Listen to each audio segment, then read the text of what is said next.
je voudrais que cela soit dit aux Camerounais. Monsieur Biya n'a pas gagné l'élection au Cameroun. Mais pour éclairer l'opinion des Camerounais, est-ce que Maurice Kamto a réellement gagné l'élection présidentielle de 2018? À cette question, je préfère réserver la réponse plus tard.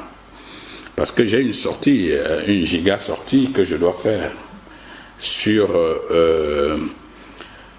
la présidentielle 2018 et sur mon séjour en prison avec Maurice Kamto. Il faut que les Camerounais me suivent clairement.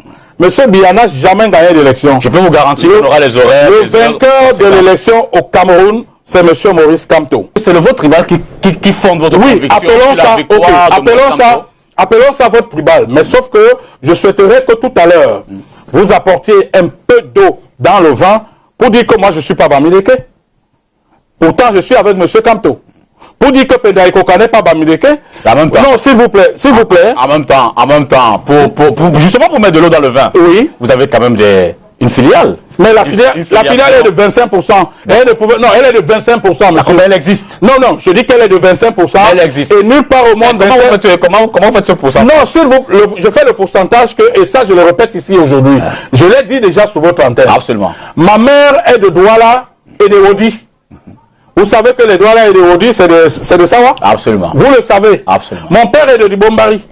La mère de mon père est de l'Ouest. D'accord. Alors, je dis que 75%, je suis du littoral. Ça veut dire que je suis Sawa à 75%. J'ai 25% de sang. Et nulle part, les 25% ne peuvent avoir la force sur 75% pour que je supporte les Bamileke. Je note quand même que les 25% existent. Non, mais ça existe. Ce qui dans le contexte et dans votre analyse, n'est pas rien. S'il vous plaît, chez Penda Ikoka, les 25% n'existent pas. Il est 100% Sawa. Ça, il faut le dire aux gens. Donc, ça ne tient pas la route. Ça ne tient pas du tout la route. Nous sommes à côté de M. Maurice Kamto, alors que nous ne sommes pas Bamileke. Le MRC que vous voyez là, c'est 4 personnes. Zamoué, Fogué, Djogé et Kamto. Je vous assure, si vous allez regarder également, c'est 4 personnes qui sortent d'une conquis ou des hauts plateaux. Pourquoi vous voulez que Biya ait 100% dans son village et que Kamto n'ait pas 100%? Maintenant, je voudrais revenir sur cette question. Je voudrais vous dire que nulle part Kamto n'a eu 100% à l'ouest. Il y a même des endroits à l'ouest où ces militants ont été pourchassés. C'est un parti dirigé par 4 personnes. Et 4 personnes qui appartiennent à 2 départements voisins. Le Conquis et le Haut-Plateau. Je voudrais même vous dire que dans certains endroits de l'ouest, les militants du MRC et nos sympathisants ont été littéralement pourchassés. Vous avez dû constater d'ailleurs que Madame Ketia a été nommée pour ces faits. C'est-à-dire qu'à Bangante, elle a pratiquement chassé tout le monde, elle a fait chasser tout le monde, et on a su bien lui donner la récompense. Mais quand j'ai lu le projet de Maurice Kamto, beaucoup de choses parmi ces propositions se rapprochaient de mes 120. Voilà.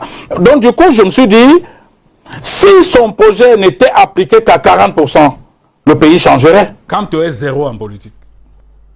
Je dis bien zéro en politique. Mais comme me démontre ce qu'il est vraiment en politique. Moi, je vais apporter mon soutien à quelqu'un qui est mature.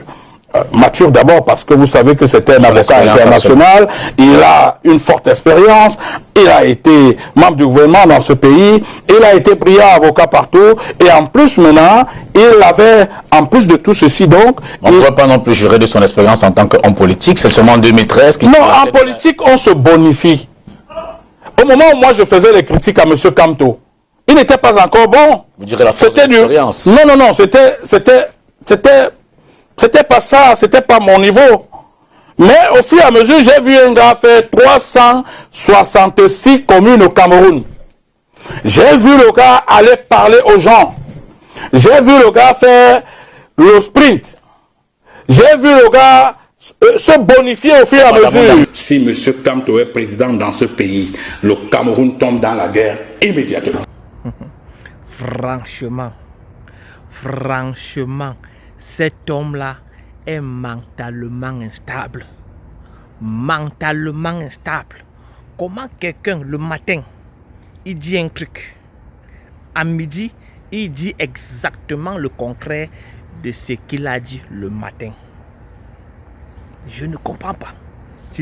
Non, cet homme-là, il est mentalement instable.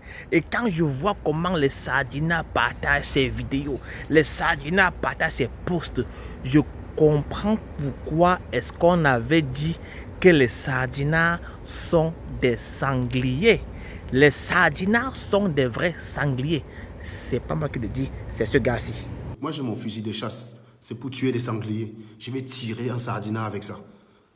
Un Sardinat est comme un sanglier pour moi.